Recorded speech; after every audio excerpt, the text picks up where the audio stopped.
Morning class. So we have already started in our business studies chapter number 5. So the name of the chapter, that is of emerging modes of business, because before this chapter we have learned different forms of the business organization, about the sole proprietorship, partnership, companies and cooperative societies and all that we have discussed. But this form of the business organization is quite different from previous one. Okay. So in this chapter we have already seen or discussed something about the introduction part about the e-business. Okay. Whenever we will do any kind of business activities by the using of internet, then it will be considered as e-business. Okay. And two things is there, e-business and e-commerce, and we must aware about the e-business and commerce.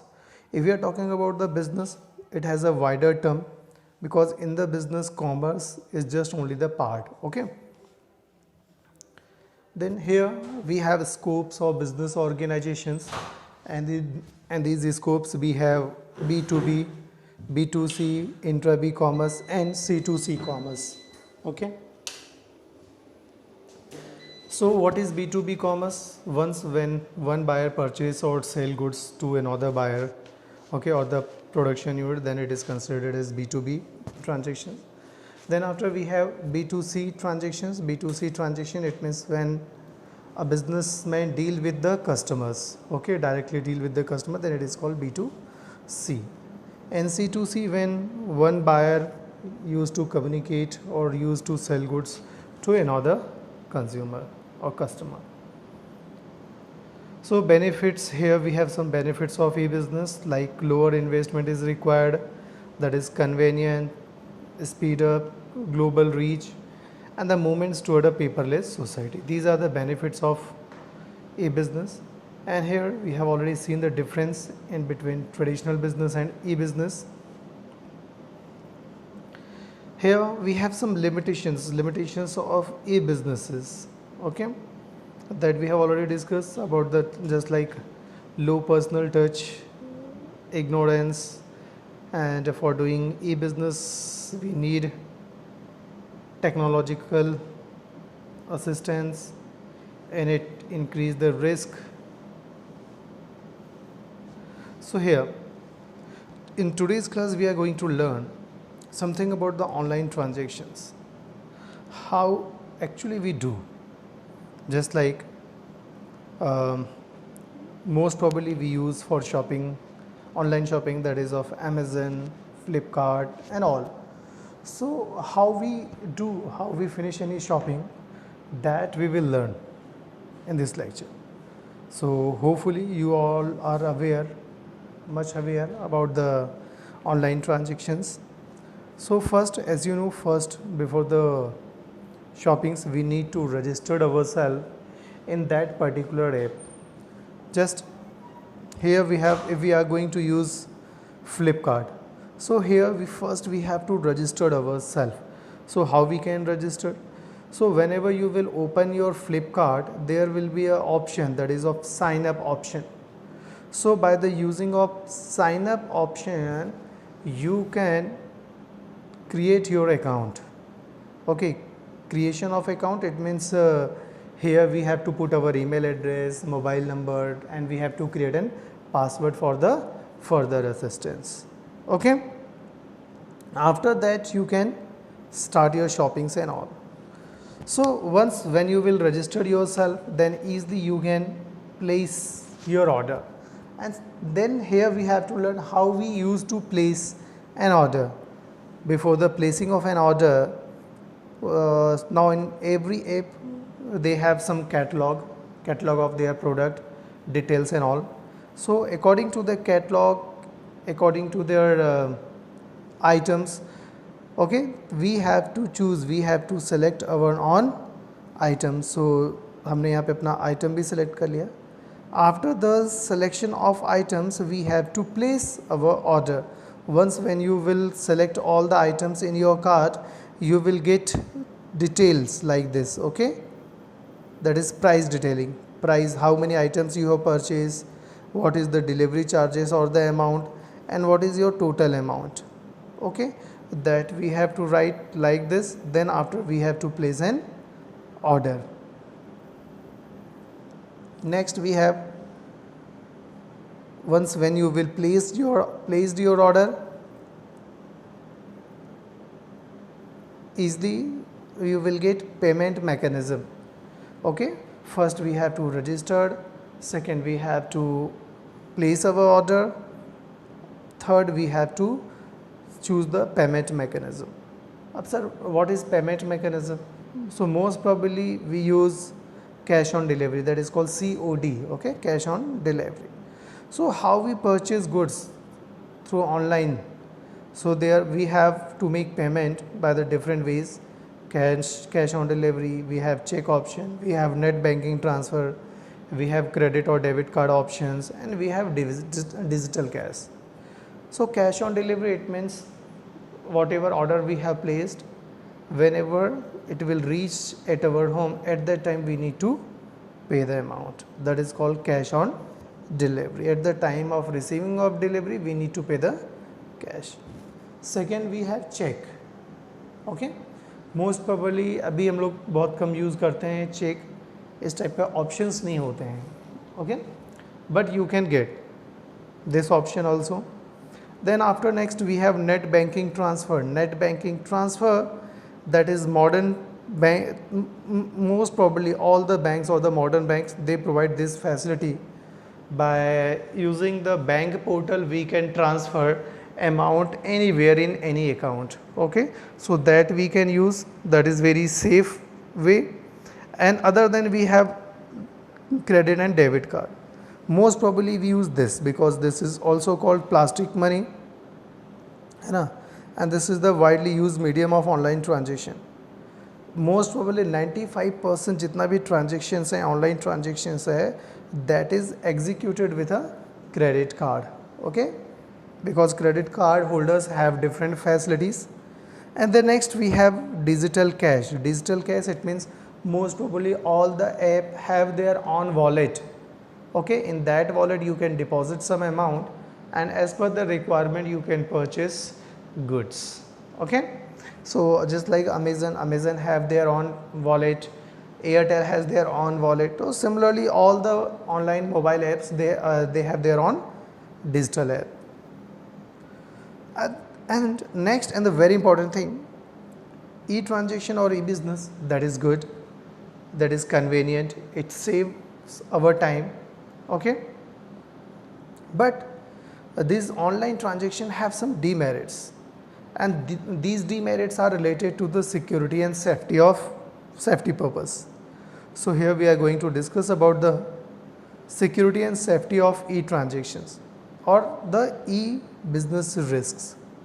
So transaction risk, once when you will do your business transaction, at that time some risk may be appeared. So what are all these risks that we have to discuss? Online transactions are vulnerable to the following types of transaction risk. Seller denies that the customer ever placed the order, of the customer denies that he ever placed the order. This is the biggest problem. If we have placed an order, so most probably sometimes just because of the technical issues, seller can deny to access any kind of order from their customer side. And this may be referred to be a default on order taking giving.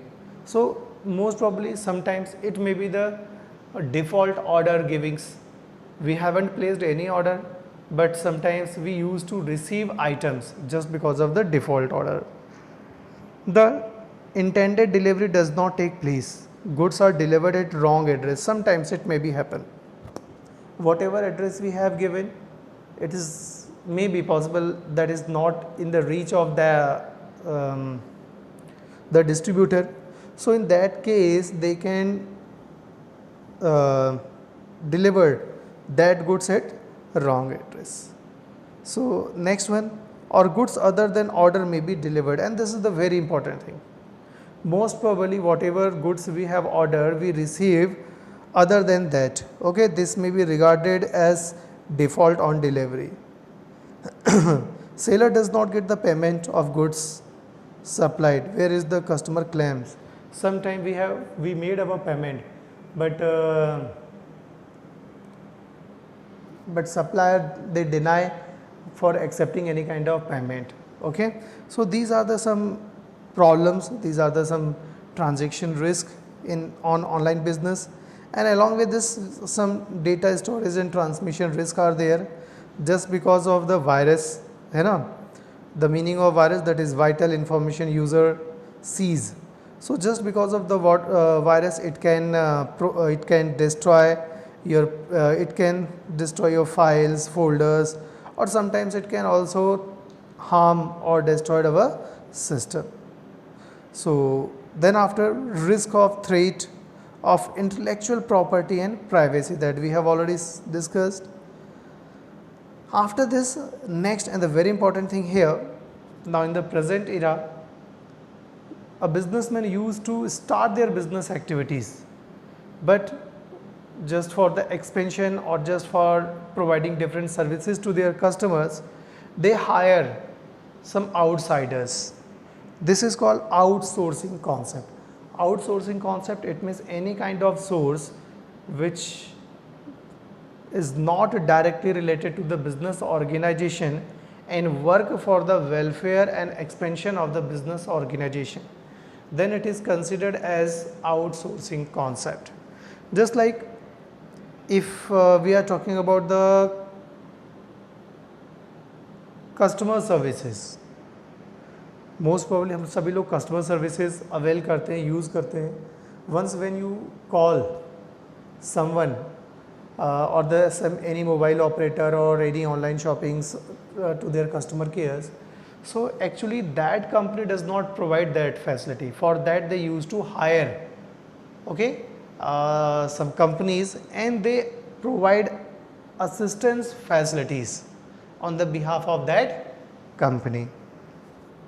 So it helps business organization to focus only on their core activities, and all the other activities, small activities, can be handled or managed by the outsiders.